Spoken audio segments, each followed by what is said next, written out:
여러분 오늘부터 3주 동안요 새생명 전도를 위한 중보기도 축제가 오후에 진행이 됩니다. 여러분 우리가 자주 사용하는 중보라고 하는 그런 단어는요 두 사람 사이에서 화해를 도모하는 일을 의미합니다. 그래서 성경은 예수님이 우리의 중보자가 되신다라고 그렇게 증언을 하고 있는 것입니다. 죄로 인해서 하나님으로부터 멀어지고 또한 죄로 말미암아 죽을 수밖에 없었던 우리를요 예수님께서 십자가의 보혈로 하나님과 다시 화목을 이루도록 만들어 주셨다는 것입니다. 예수님이 우리의 중보자가 되어 주셨다는 것입니다. 그리고 주님은 우리에게 명령하시기를 가서 복음을 전파하라, 중보의 사명을 우리에게 맡겨주셨습니다. 명령하셨습니다. 그리고 그 중보 사명의 시작점 되는 것이요 바로 타인을 위해서 간구하는 우리의 중보 기도가 됩니다. 그러므로 여러분 중보 기도는요 주님이 다른 기도보다 가장 기뻐하시는 기도가 됩니다. 우리가 중보 기도를 드릴 때면 주님은 언제나 우리와 함께 하십니다. 우리의 중보 기도를 들어주시고 우리가 기도할 때 옆에서 힘이 되어 주시며 또한 선하게 우리를 인도하여 주십니다. 여러분 오늘부터 드리는 중보기도 축제도요 우리 주님이 무엇보다 기뻐하시고 우리 주님이 함께 하시는 축제가 되는 줄 믿으시기 바랍니다. 반드시 우리가 드리는 그 모든 기도를 우리 주님이 들으시고 응답하여 주실 것입니다. 그러므로 중보기도 축제에 꼭 참여하셔서 주님이 우리와 함께 하심을 확인하시고 또한 구원의 귀한 역사를 함께 만들어가는 저와 여러분 우리 모든 성도님들 되시기를 주님의 이름으로 축복합니다. 여러분 구원의 말씀은 성경 안에는요 여러 가지 중보 기도가 등장을 합니다. 개인을 위한 기도가 등장하고 공동체나 교회를 위한 중보 기도가 등장하고 또한 나라와 민족을 위한 중보 기도 드리는 그런 모습들이요 여러 차례 등장을 합니다. 그런데요 중보 기도 가운데 가장 처음 등장하는 기도가 바로 오늘 본문에 아브라함이 조카 롯을 살리기 위해서 드린 중보 기도입니다. 여러분 롯은요 아브라함에게 보통 조카가 아닙니다. 아브라함이 고향인 갈대아 우르를 떠나서 가나안 땅에 오기까지 함께 동행한 조카가 롯입니다. 아브라함을 놓치지 않고 쫓아다닌 조카가 롯입니다. 또한 자식이 생기지 않았던 아브라함에게 롯은요 아들과도 같았습니다. 그런 롯에게 위기가 닥치니까 아브라함은 하나님 앞에 엎드려 중보하기 시작합니다. 어떻게든 조카 롯을 살려보겠다고요 아브라함은 정말 간절하고 끈질기게 하나님을 붙잡고 중보했습니다. 그리고 아브라함의 중보로 말미암아 롯은 무서운 심판으로부터 자신의 목숨을 구할 수가 있었습니다. 여러분 오늘 본문은요 우리가 왜 중보 기도를 해야 하는지 그것도 왜 절박하게 우리가 기도를 드려야 하는지에 대해서 말씀을 주고 있습니다. 본문은 아브라함의 간구를 통해서 왜 우리가 중보 기도해야 한다고 말씀을 주고 있을까요? 여러분 중보 기도는요 저와 여러분이 받은 사명이기 때문에 그렇습니다. 이 말은요 솔직히 기도를 강조하는 것이 아닙니다. 사명을 강조하는 말씀입니다. 왜 우리가 자칫 기도를 강조하다 보면요 이런 일이 있을 수 있습니다. 그래도 나는 기도 드렸어, 내가 기도 드릴 때 함께 있었어 라고 그렇게 우리가 기도했다는 것만으로 우리는 스스로 만족할 수 있습니다. 그런데요 사명을 강조하게 되면 얘기가 달라집니다. 사명은 어떻습니까? 사명은요 완수가 될 때까지 끝나는 것이 아닙니다. 우리가 기도의 포인트를 사명에 두게 되잖아요. 그러면 사명이 끝날 때까지는 우리는 기도를 절대 놓을 수가 없습니다.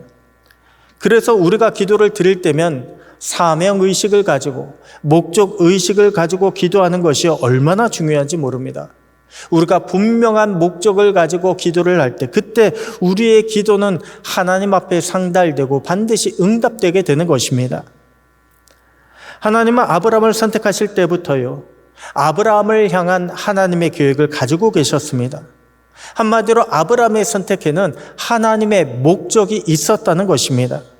아브라함에게는요, 하나님이 주신 분명한 사명이 있었습니다. 하나님은 소돔과 고모라 땅을 심판하시기에 앞서서 아브라함에게 그것을 분명히 말씀을 주셨습니다. 오늘 본문 18절 보니까요, 아브라함은 강대한 나라가 되고 천하 만민은 그로 말미암아 복을 받게 될 것이 아니냐. 내가 그로 그 자식과 건속에게 명하여 여호와의 도를 지켜 의와 공도를 행하게 하려고 그를 택하였나니 이는 나 여호와가 아브라함에게 대하여 말한 일을 이루려 함이니라. 여러분, 우리는요, 보통 나에게 관심을 많이 가지게 됩니다. 내가 얼마나 하나님 앞에 복을 받느냐, 우리 집안이 얼마나 강대한 나라가 되고 우리가 얼마나 하나님 앞에 큰 축복을 받게 될 것인가, 여기에 우리는 관심을 가지게 됩니다. 그런데 좀 전에 보니까요, 하나님께서 아브라함에게 아브라함을 축복하신 이유가 무엇이라고 말씀하고 있습니까? 천하 만민은 그로 말미암아 복을 받아야 할 것이 아니냐. 한마디로 아브라함은요, 하나님께서 축복의 통로로 사용하시기 위해서 아브라함을 부르셨다는 것입니다. 그렇게 아브라함과 아브라함의 가족들, 또한 주변에 아브라함이 만나고 있는 모든 사람들이 하나님을 알고 하나님의 길로 행하고 또한 하나님의 법을 지키는 하나님의 온전한 백성이 되게 하시기 위해서 하나님은 그렇게 아브라함을 부르셨다는 것입니다. 선택하셨다는 것입니다.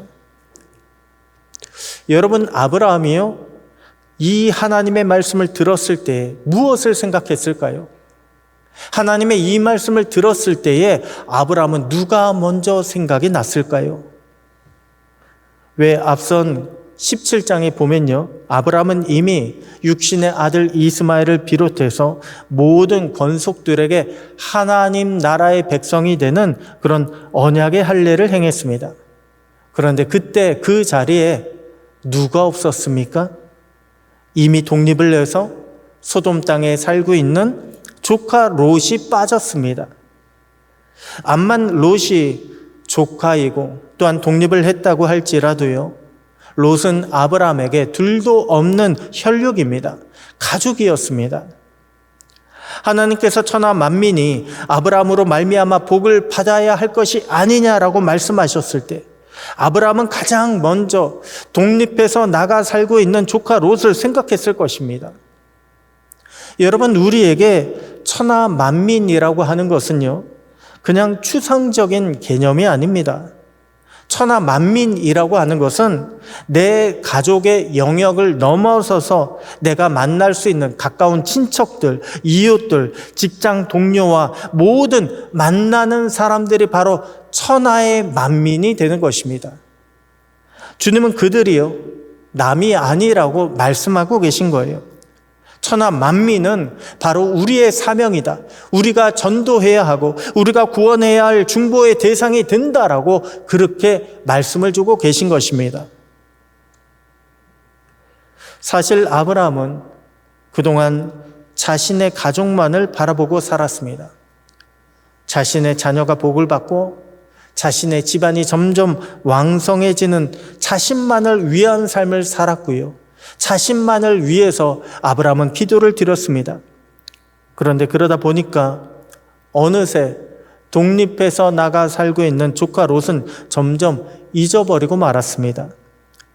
물론 아브라함도요, 조카 롯이 이제는 소돔 땅에 가서 잘 살고 있다라고 하는 이야기는 건네 들었습니다. 하지만 아브라함은 또한 조카 롯이 살고 있는 그 소돔 땅이요, 얼마나 죄악된 도시인지 그 이야기도 함께 들었습니다. 그런데 그렇다고 할지라도 이제 조카 롯은 더 이상 아브라함만 쫓아다니던 그런 아이가 아닙니다. 롯은 이제 결혼도 했고요, 자식도 낳았고요. 자식들도 이제는 어느 정도 커서 이제 곧 사위까지 본다고 했습니다. 그래서 그동안 아브라함은요, 더 이상 조카 롯의 일에 관여하지 않았습니다. 조카 롯도 이제는 어른이고 이제는 한 가장의 족장이 되었다. 그러니 내가 더 이상 롯에게 이야기해서 무엇하랴. 더 이상 롯의 일에 관여하지 않았습니다. 하지만 지금 하나님의 말씀에 아브라함은요, 무엇보다 조카 롯을 생각하지 않을 수 없었습니다. 아유, 그래도 롯은 내가 잡아줬어야 했는데, 아니 하나님의 법을 좀 더 따를 수 있도록 내가 인도하고 가르쳤어야 했는데, 아브라함은 그렇게 하나님의 말씀을 들었을 때에 가장 먼저 조카 롯부터 생각을 했습니다. 그리고 롯이요, 자기에게 맡겨진 그런 사명이라고 하는 것도 비로소 깨닫게 되었습니다. 그래서 아브라함은 롯을 위해서 하나님 앞에 엎드려 중보하기 시작한 것입니다. 정말로 간절하게 절박하게 하나님을 붙잡고 기도하기 시작했던 것입니다. 여러분, 주님이 저와 여러분을 먼저 부르신 이유가 무엇일까요? 저와 여러분을 먼저 부르시고 구원의 은혜를 베풀어 주신 이유는요, 다른 것이 아닙니다. 우리가 하나님의 복음을 증거할 수 있는, 하나님의 축복을 전달할 수 있는 그런 사명자가 되라고, 사명을 감당하라고 우리를 불러주신 것입니다. 우리가 나아가서 예수의 복음을 전하고, 또한 주님께 받은 은혜를 전하고, 또한 주님께 받은 그 축복을 전달하기 위해서 주님은 저와 여러분을 불러주신 것입니다. 그렇다면 여러분, 우리의 사명의 대상은 누구일까요? 누구에게 우리는 이것들을 전해야 합니까? 그 사명 감당하기 위해서 우리는 누구를 충보해야 합니까? 충보기도 드려야 합니까? 바라기는 저와 여러분이 주님께서 맡겨주신 중보의 사명 잃어버리지 아니하고 놓치지 아니하고 우리가 끊임없이 중보함으로 우리의 기도를 통해서 잃어버린 영혼들이 돌아오고, 그러므로 우리 주님의 나라가 확장되는 귀한 역사가 일어나게 되기를 축원합니다. 그렇게 주님의 역사에 참여하시고 또한 은혜의 통로로, 축복의 통로로 더 크게 쓰임받는 저와 여러분 모두가 되시기를 우리 주님의 이름으로 축복합니다. 다음으로 우리는 왜 중보기도를 드려야 될까요? 그것도 그냥 드리는 것이 아니라 절박하게 우리가 중보기도를 드려야 되는 이유는 무엇입니까? 왜냐하면 우리는 알고 있기 때문에 그렇습니다. 무엇을 압니까? 죄 가운데 살고 있는 저들의 결과를 우리는 이미 알고 있기 때문에 우리는 가만히 있을 수가 없는 것입니다. 기도해야 하는 것입니다. 여러분, 예수님을 믿지 않으면 어떤 결과밖에 없습니까? 우리가 예수님을 믿지 않으면요, 결과는 죽음밖에 없습니다. 멸망밖에 없습니다. 왜 지금도 서울역 같은데 가보잖아요. 그러면 예수 천당 불신 지옥이라고 하는 팻말을 들고서 전도하시는 분을 볼 수가 있습니다. 그런데 언제부턴가요? 이것을 기독교가 세상 사람들을 위협한다, 기독교가 세상 사람들을 혐오한다, 차별한다라고 하는 그런 뉴스가 나오기 시작했습니다. 그러자 어느샌가 이런 구호는 비이성적인 맹신자들에게서 나타나는 구호다라고 하는 그런 말이 나오기 시작했고요. 또한 그런 말을 동조하는 사람들이 세상 사람들뿐만이 아니라 교회 안에서도 일어나게 됐습니다. 그래서 정말 찾아보면 교회 안에서 심지어는 목사님, 어떤 일부 목사님조차도요, 이런 주장을 하지 말자, 예수 천당 불신지옥, 아니 더 이상 이런 이야기는, 구호는 외치지 말자라고 하는 그런 이야기까지 나오게 됐습니다. 그런데 여러분 한번 생각해 보십시오. 예수 천당 불신지옥이요, 진리가 아닙니까? 틀린 말입니까? 아니, 사람이 죽으면요, 결과는 둘 중 하나밖에 없습니다. 천국 아니면 지옥밖에 없습니다. 그래서 죽기 전에 사람의 표정을 보면요, 안다고 해요. 이분이 어디로 가셨는지. 병원에서 근무하신 분, 혹은 사형장에서 직접 사형을 집행하신 그런 교도관들이 그런 증언을 했습니다. 사람이 죽을 때 보면 표정은 둘 중 하나밖에 없대요. 평온하게 죽거나 혹은 공포에 질려서 죽거나 둘 중 하나밖에 없다고 합니다. 그런데 성경은 우리에게 어떻게 말씀 주고 있습니까? 구원은 오직 예수밖에 없다고 말씀을 주고 있지 않습니까? 천하 만민의 다른 이름을 주신 적이 없대요. 오직 구원은 예수밖에 없다고, 예수 외에는 절대로 구원받을 수 없다라고 그렇게 말씀을 주셨습니다. 물론 예수 천당 불신 지옥이 우리에게 좀 과격하게 들릴 수 있습니다. 또한 오늘날 여러 전도 방법이 있는데 이 방법은요, 분명 친절한 방법이라고 말할 수는 없습니다. 그런데 여러분, 이 내용만큼은요, 절대 진리입니다. 예수 천당, 불신 지옥, 이것만큼은 절대 진리입니다. 우리가 예수님을 믿고 영접하면 구원을 얻습니다. 예수님을 믿고 영접하면 하나님 나라, 천국으로 갈 수가 있습니다. 하지만 믿지 않으면 결과는 영원한 죽음, 지옥밖에 없습니다. 우리 안에 이것이 약해지게 되면요, 우리가 천국 가는 그 길도 약해질 수밖에 없습니다. 흔들릴 수밖에 없습니다. 우리는 이것을 분명히 깨달아야 합니다.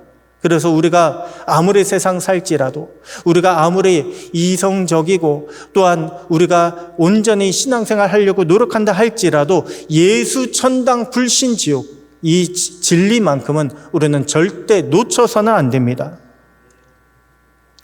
하나님은 아브라함에게요, 사명만을 일깨워 주신 것이 아닙니다.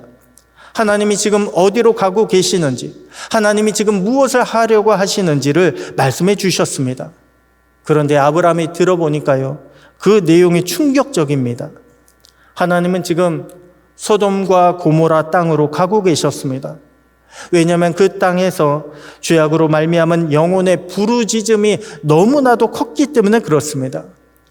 그래서 하나님은요, 정말로 그 땅이 죄악이 가득한지 아닌지 확인하기 위해서 가신다고 아브라함에게 말씀을 주신 것입니다. 자, 여러분, 그러면요, 어떤 일이 벌어지게 될까요? 창세기 6장에 보게 되면 하나님이 세상에 부패함과 포악함이 가득한 것을 보셨을 때, 그때 하나님은 홍수로 온 지면을 쓸어버리셨습니다.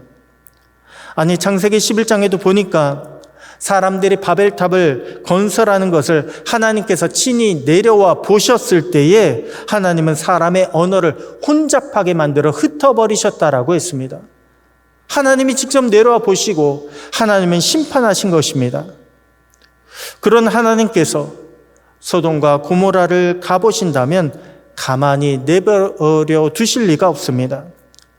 지금까지 그러셨던 것처럼요, 하나님은 죄악된 땅을 반드시 심판하시게 될 것입니다. 그리고 그 땅의 주민들은 하나님의 진노를 피할 수 없게 될 것입니다. 그리고 거기에 아브라함의 조카 롯과 또한 그 가족들도 결코 예외가 될 수 없습니다. 그 땅에 있으면요, 함께 멸망당할 수밖에 없습니다. 자, 결과가 어떤지 뻔히 알고 있는 그 상황에서 아브라함이 이제 어떻게 해야 할까요? 조카 롯이 살고 있는 그 소돔 땅이 멸망을 받을 수밖에 없구나, 결과를 뻔히 알고 있는 상황에서 아브라함은 무엇을 해야 합니까? 아브라함은 기도할 수밖에 없습니다. 이미 하나님의 사자들은요, 먼저 떠났어요. 아브라함은 사자들보다 앞서서 소돔 땅으로 갈 수가 없습니다.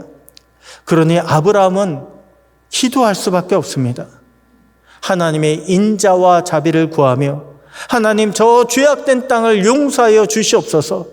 저 땅에는 아직도 의인이 살고 있습니다. 하나님 용서하여 주시옵소서라고 그렇게 절박하게 기도드릴 수밖에 없습니다. 목숨 걸고 기도드릴 수밖에 없습니다. 여러분, 예수님을 믿지 않고 있는 세상은요, 자신들의 결말이 어떻게 될지 알지 못합니다. 아무리 우리가 예수 믿으셔야 합니다, 예수 믿지 않으면 지옥으로 갈 수밖에 없습니다라고 이야기를 해도요, 세상 사람들은 그럴 리가 없다고 이야기합니다. 내가 어떻게 아느냐고 그렇게 부정을 합니다. 그런 상황에서 우리는 어떻게 해야 합니까? 그들을 위해서 간절히 기도할 수밖에 없습니다. 기도하며 그들을 전도할 수밖에 없습니다. 오늘 우리가 중보 기도하며 전도해야 하는 이유도 바로 여기 있습니다. 저들의 결과를 알고 있기 때문에 우리가 가만히 두면 저들은 죽을 수밖에 없고 지옥에 갈 수밖에 없다라고 하는 그 인생의 결과를 알고 있기 때문에 우리는 중보기도 할 수밖에 없습니다. 인생의 결과를 우리도 알고 있기 때문에 우리가 먼저 똑바로 신앙생활을 해야 하고, 그리고 믿지 않는 자들을 위해서 우리가 기도하며 전도할 수밖에 없습니다. 오늘 저와 여러분의 중보기도에 주님께서 응답하여 주신다는 것을 여러분 믿으시기 바랍니다. 우리의 기도를 주님이 응답하여 주실 것입니다. 간절히 영혼을 놓고 구원을 위해 기도하는 그 기도를 들으시고, 또한 그러므로 말미암아 미랑에 믿지 않는 많은 영혼들이 우리 주님 앞으로 속히 돌아오는 그날이 오기를 여러분 주님의 이름으로 기도하시기 바랍니다. 마지막으로 우리가 간절히 중보기도해야 하는 이유는 무엇입니까? 우리가 중보기도해야 하는 이유는요, 우리의 기도를 하나님께서 들어주시기 때문에 기도해야 합니다. 자, 이 말이 무슨 뜻일까요? 우리 하나님은 공의로우십니다. 우리 하나님은 공의로우시기 때문에 죄 지은 자에 대해서는 반드시 심판하실 수밖에 없습니다. 하지만 우리 하나님은요, 또한 우리를 사랑하시는 하나님이 되십니다. 우리를 사랑하시기 때문에 어떻게든 우리를 살리시기 위해서 구원의 기회를 주시는 하나님이십니다. 그래서 하나님은 영혼 구원을 위한 우리의 기도를 반드시 들어주신다는 거예요. 반드시 응답하여 주신다는 것입니다. 오늘 본문도 보십시오. 여러분, 하나님께서요, 소돔에 문제가 있어서 소돔을 심판하셔야 한다면 그냥 가시면 되는 거 아닙니까? 왜 굳이 하나님께서요, 아브라함에게 들렸다 가셨을까요? 아니, 소돔 땅에 죄악이 가득하다. 하나님께서 가보셔야 아십니까? 아니요, 하나님은 이미 다 알고 계시지 않습니까? 그런데 그대로 소돔에 들어가시면 어떤 일이 벌어지게 됩니까? 죄악의 도시 소돔에 살고 있는 롯과 그의 가족들은요, 공의로우신 하나님의 법대로 그대로 죽을 수밖에 없습니다. 심판받아 멸망당할 수밖에 없습니다. 그래서 하나님께서 아브라함에게 들리신 것입니다. 이대로 가면 롯과 가족들이 죽을 수밖에 없지만 그들을 구원할 수 있는 기회를 주시기 위해서, 명분을 만들어 주시기 위해서 하나님이 아브라함을 찾아오신 것입니다. 여러분, 우리 하나님은요, 이미 우리 모든 사람들을 용서하시고 구원하실 준비를 다 하셨습니다. 우리의 기도를 들으실 준비도 다 되셨습니다. 자, 그렇다면 이제 무엇만 있으면 됩니까? 하나님이 준비하셨다는데 무엇만 하면 됩니까? 우리가 하나님께 기도만 드리면 되는 것입니다. 우리가 하나님의 이름으로 나아가 전도만 하면 되는 것입니다. 여러분, 행여나 우리의 전도 대상자가 준비가 안 됐다, 아니 해도 안 되더라, 저 사람은 글렀다, 우리 스스로 판단하지 마십시오. 왜냐하면 롯의 가족도요, 보면요, 롯의 가족들이 의롭기 때문에 하나님께서 구원의 기회를 주신 것이 아닙니다. 롯의 가족 중에는 세상 미련에 욕심에 발목이 잡혀있던 아내가 있었습니다. 롯의 가족 중에는요, 세상의 음란함을 그대로 받아들인 음란함에 물들어 있었던 두 딸도 있었습니다. 또한 장인의 말을 우습게 여긴 예비 사위들까지 있었습니다. 하지만 하나님은 이들에게 기회를 주셨어요. 아브라함의 중보 기도를 따라서 이들에게 기회를 주셨습니다. 그래도 이들이 만약에 천사를 따라갔다면요, 아마도 모두가 구원을 받게 되었을 것입니다. 하나님은 이들에 대해서 내가 이러이러한 자격이 되지 못한다라고 그렇게 자격을 따져 묻지 않으셨습니다. 너가 여전히 이러한 죄가 있지 않느냐, 하나님은 그런 죄를 묻지 않으셨습니다. 사실 하나님은요, 한 사람이라도 더 구원받기를 원하고 계셨던 것입니다. 그래서 아브라함이 50명, 45명, 40명, 30명, 20명, 10명이 될 때까지 하나님을 한 번도 거절하지 않으셨습니다. 이제 그만해라. 왜 이렇게 따져 묻느냐? 하나님은 한 번도 역정내지도 않으셨습니다. 더 나아가서 아브라함이 5명, 3명, 1명을 위해서 기도했다면 어떻게 됐을까요? 숫자가 중요한 것이 아니라 살리고자 하시는 하나님의 마음이 드러났습니다. 여러분, 이것이 하나님 아버지의 마음입니다. 하나님은 지금도요, 오래 참으심으로 모든 사람들이 다 구원받기를 원하고 계십니다. 우리가 아버지의 마음으로 중보하고 또한 복음의 씨앗을 나아가 뿌리기를 원하고 계십니다.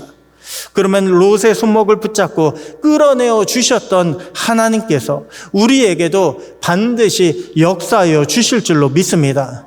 구원의 은혜를 베풀어 주실 줄로 믿습니다.